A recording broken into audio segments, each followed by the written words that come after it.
January was a very interesting month for us in terms of thunderstorms. What little we got, they really shined. I can't say I was expecting to see severe weather so close to home again so soon, but I ain't complaining. Join me as we discuss the February 4th coastal low slash nor'easter and the effects it brought to Florida.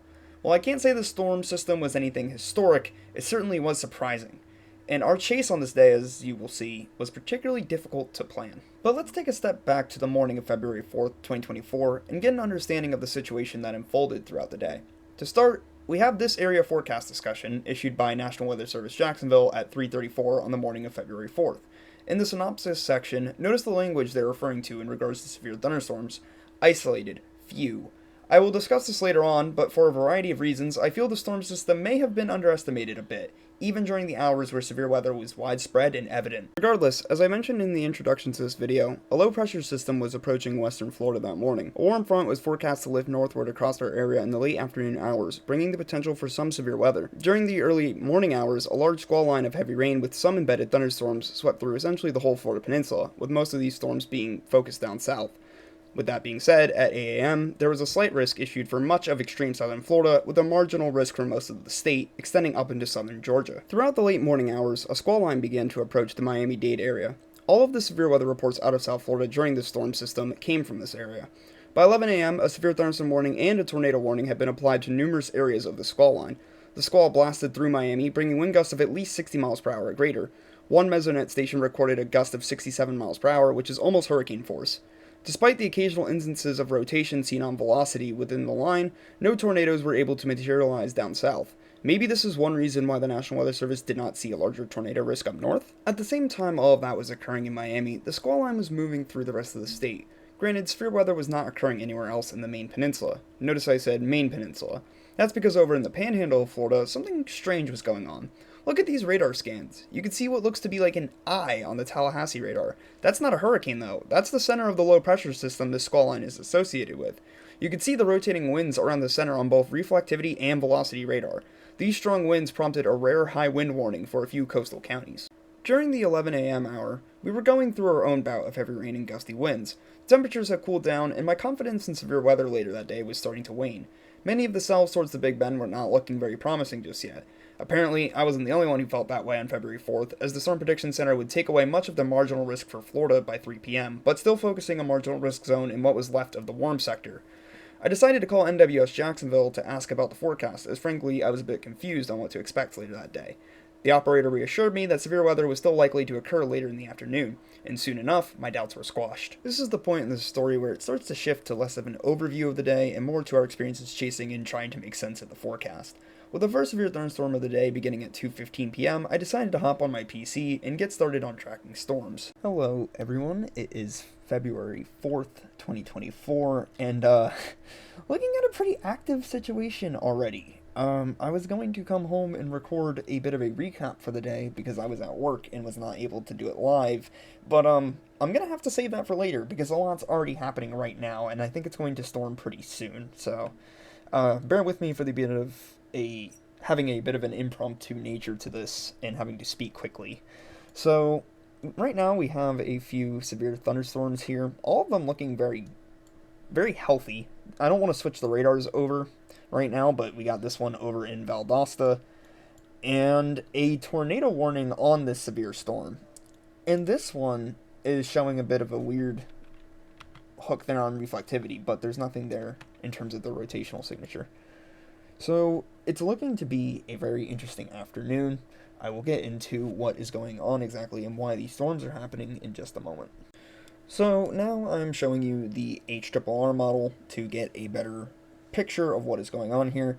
This band of rain moved through Florida throughout the day today, this part more northerly, this part more easterly. There was a few tornado warned storms down in Miami, some severe winds. There was 70 mile per hour winds on radar under 1,000 feet in the atmosphere. The exact number escapes me right now, but I had it earlier on my phone. And we have the center of the low pressure here, looking very impressive. There was actually on radar like a eye, quote unquote, you could see to the storm with the rain wrapping around the center. It's almost like a winter tropical storm is going on right now. But rather than consistent gusty winds, which are expected to happen in coastal areas later tonight, we're expecting severe weather. So for that, I bring you over to this mesoscale discussion. Isolated low-top supercells capable of damaging gusts and brief tornadoes possible this afternoon. So we're in the warm sector. Here's the low pressure right now.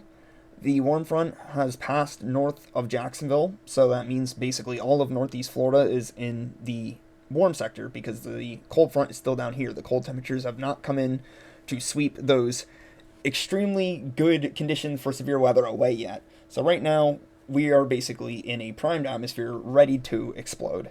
And while these have been not producing a ton of lightning, you can see they're pretty decently long-tracked, like storms. They're, like, sustaining themselves, which is pretty impressive for a winter day. And you saw in the last segment, we got multiple severe warnings going on, tornado warnings. What you don't see in Jared 2 analysts is the special weather statements. Basically, every other thunderstorm that isn't getting a severe level warning is getting a special weather statement on it. So I think we're going to see storms here probably before the 7 p.m. hour. And for now, I'm just going to keep monitoring the radar and see keep an eye out for what's coming our way. Soon after recording those two clips, me and my partner began discussing our storm chasing plans. Where did we want to go, and how close did we want to get to the storms? February 4th was our biggest storm chasing day so far in terms of the driving, as we went to 4 different locations for footage. My first main footage goal for the day was lightning, which for reasons I will explain in a later part of the video, was a bit difficult to come by. Knowing that, we headed down to the highway development on Sandridge Road, which we used a lot back in our September videos. So we came out here to try and record this storm. I'll put it up on screen. There's a special weather statement on it right now. Sorry, my hair's blowing in my face. I didn't want to lose my hat. Oh, heard thunder. Hope that means lightning soon. But right now, this storm has a special weather statement on it. And there's a severe thunderstorm warning on a different cell directly behind it. It is a very surprisingly volatile atmosphere already this early in the year. It's just February. And granted, there is an associated storm system. That's why it's so volatile.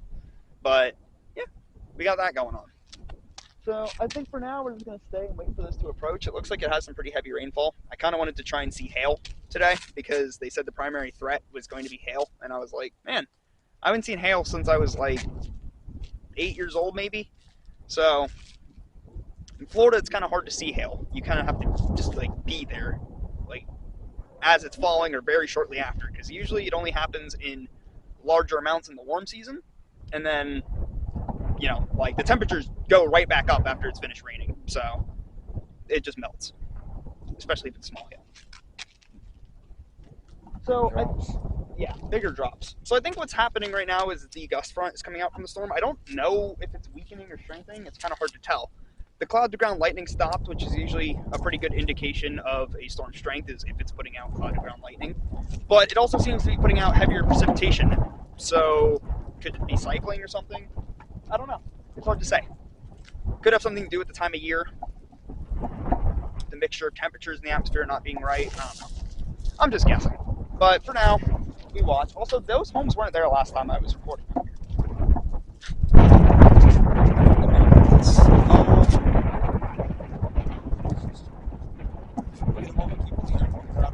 See if we can get some good gusts. So I think I'm starting to see the edge of the rain field over there. Sidewalk.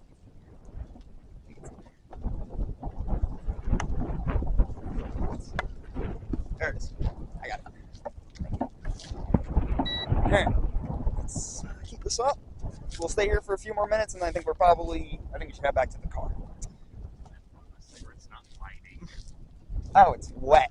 You got soaked in it, too.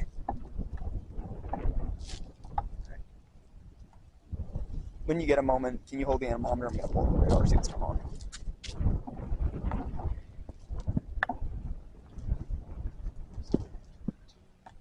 I'm steady 6 to 7 mile an hour. Yeah. So, like, showers are developing a little bit ahead of this. I think that's what we're going through right now. I don't think this is the storm itself. Either it's a gust front or it could just be a shower. Love it.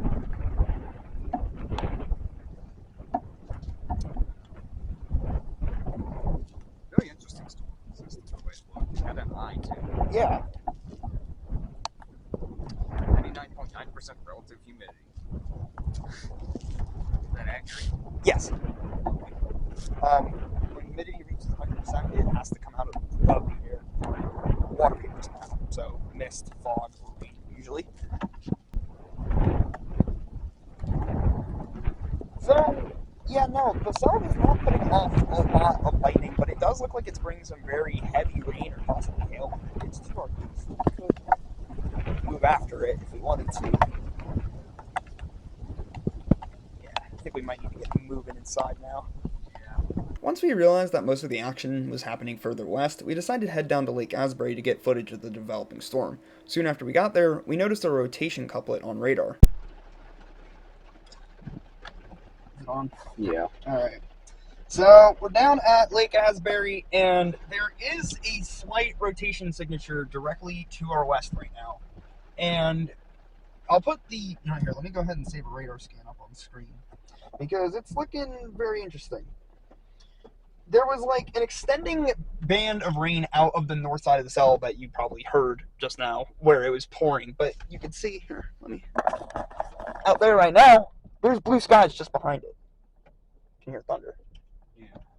The hope is, I want to try and get out there before that rotation moves directly to our west. I want to see if it's a tornado, because it's not a very strong rotation, but I see a hole in the middle of what would be a couplet. So, I mean, this might be the best bet we've had at seeing a potential tornado so far. So I say we'll give it a try once the rain lightens up a little bit. Seems like it might be. Yeah. Here, hold it for a second. I don't know if it needs to be white, or if that's the screen. I think that's Yeah, sure. the car. There's still that severe thunderstorm behind it in Hampton that hasn't been updated yet, but it says 1 inch hail and 60-mile-per-hour wind gusts. So after this one, there could be a storm trailing immediately behind it. I think we should get out there. You think so? I think so. No, we're able to catch the tail end of that crack there. Do you want to hold the camera? Huh? Do you want to hold the camera while I get the tripod set up? Definitely want to get away from these trees. Yeah. I haven't seen any strikes yet, but wow, they're there. I'm pretty sure. Yeah, could just be radar scope messing up, maybe. Check that I don't know. That's kind of close though. So if we see anything close, we need to turn around like right away. Yeah. And we could just record from the car. It's not worth it.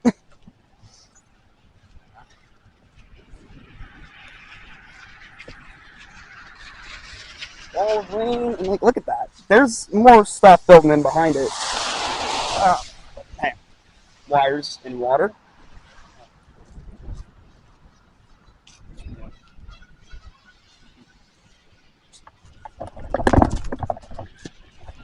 There's my phone. Literally just the wire sitting in water. Yeah, nice. Good job.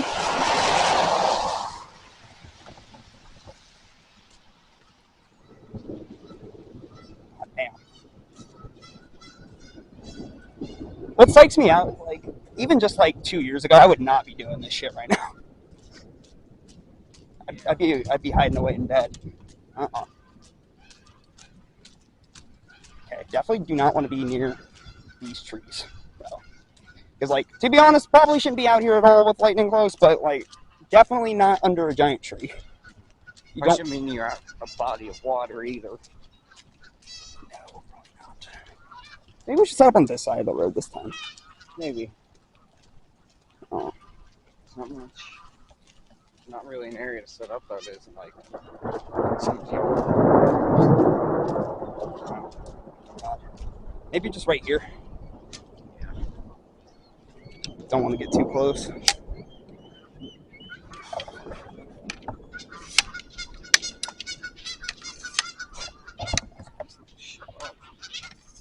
And you can see with these isolated cells, the sun isn't going away, so like it's gonna warm right back up once this goes for that cell to come back through. Oh yeah, lightning's starting to show up now. Yeah. It's pretty far in the storm though, and yeah, no, it's looking pretty heavy, but it's not coming this way. There still is some broad rotation in it, but that is looking very strong. Like on velocity.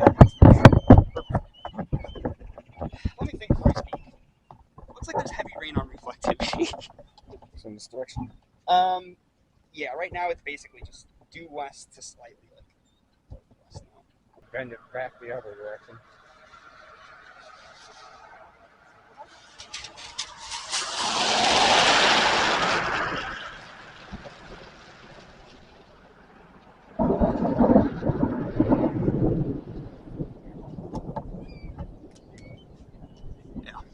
So I'm looking up at that right now. Near the sun. Don't want to shine it directly at the sun, but it looks like that's the top of the next storm cloud right there. You want to move down? Like now that it's basically due west and not coming at us directly from the south, I'm not as worried about it. It's up to you. Yeah, you can pause the recording or keep it if you want. Some good thunder ambience. Yeah.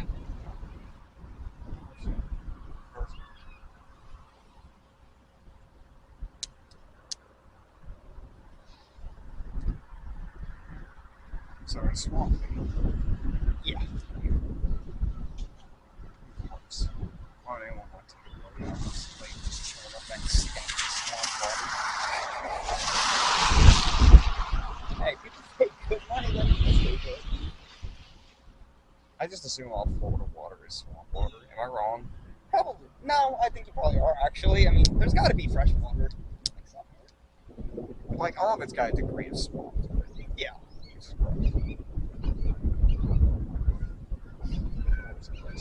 It is. It's gross. Water's gross. The weather's always nasty.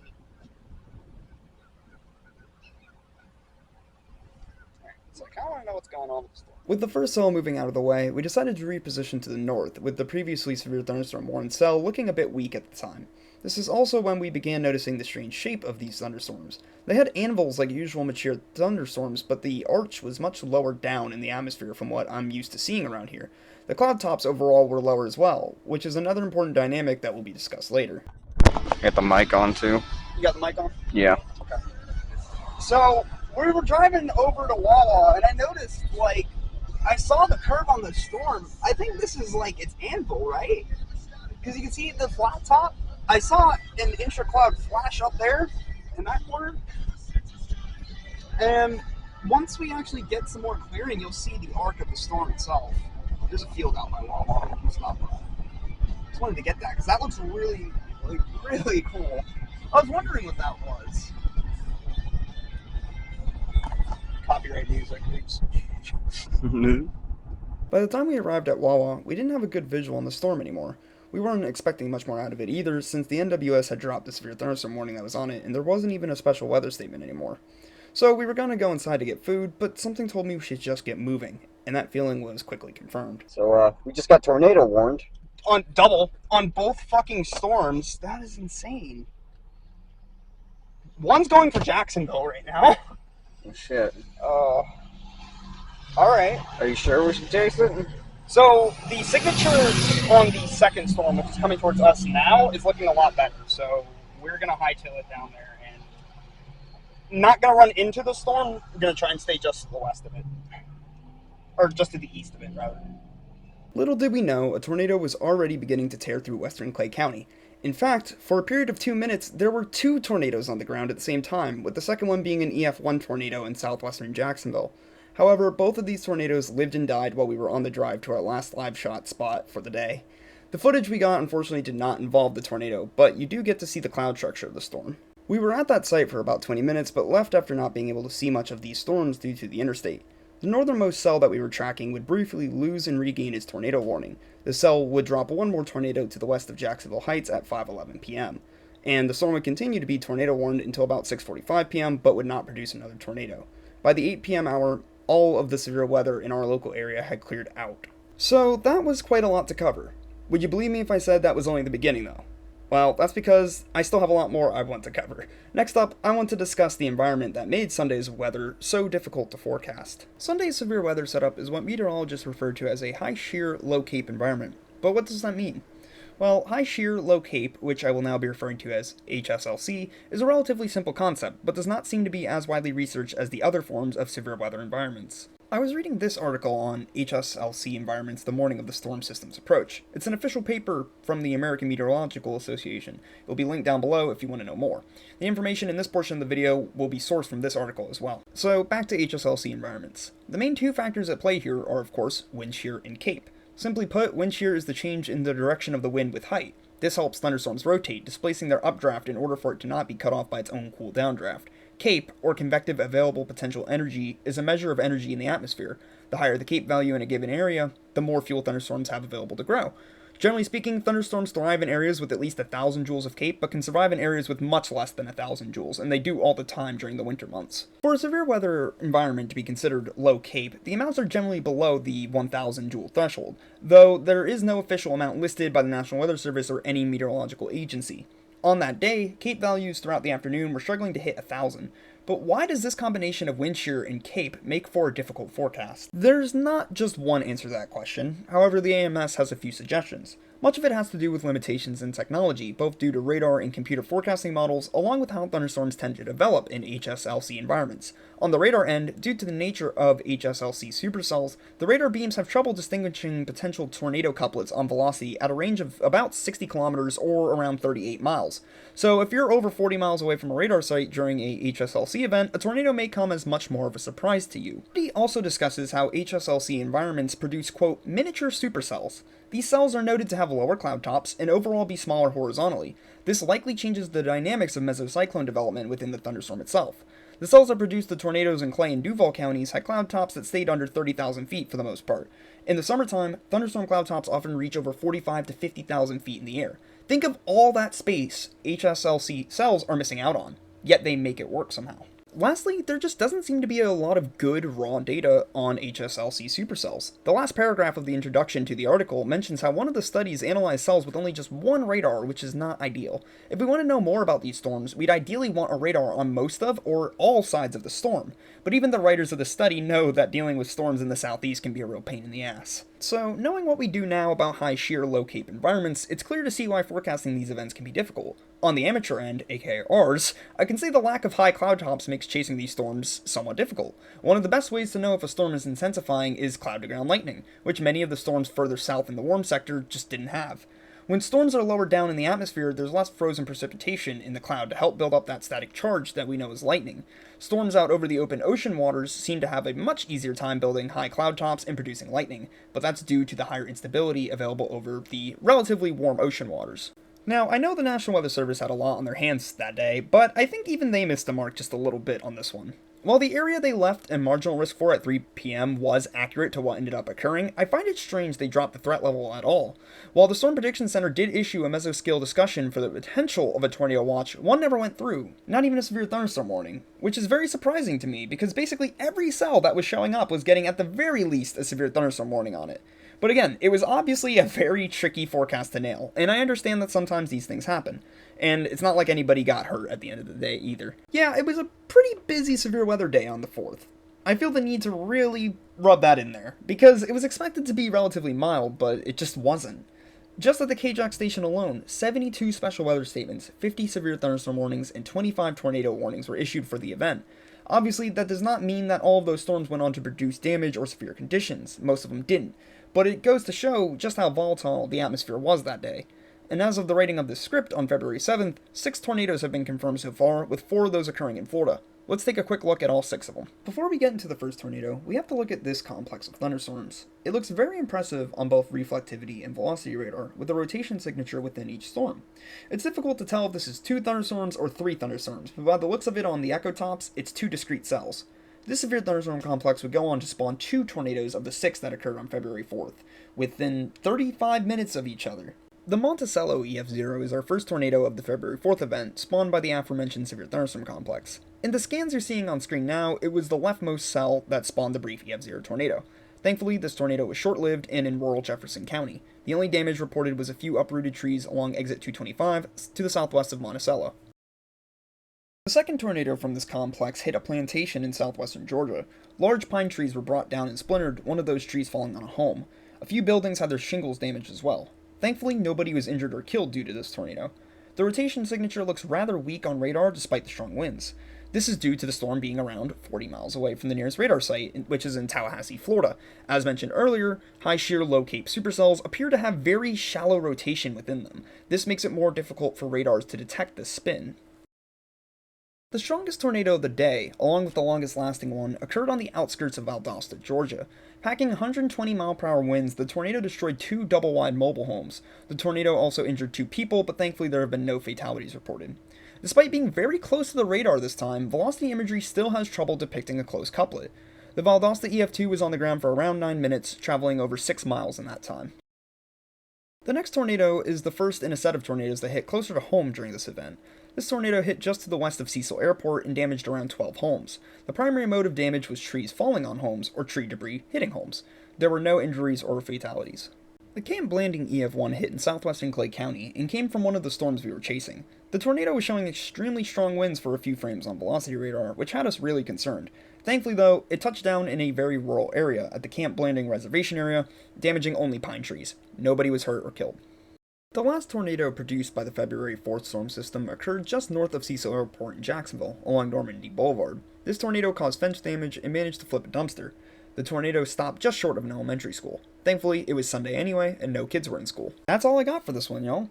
I'm extremely thankful that many of the tornadoes that touched down today hit in more rural areas, and thank God the ones that occurred in the Jacksonville metro were relatively weak as well. When I saw those 2 tornado warnings lined up on radar, I thought something really bad was about to happen, and I'm just glad it didn't. But the February 4th, 2024 storm was a very interesting event and has left cold temperatures and breezy conditions in its wake. As of today, February 7th, a cold front is expected to bring the potential for severe weather this upcoming Monday, February 12th. I hope to see you then.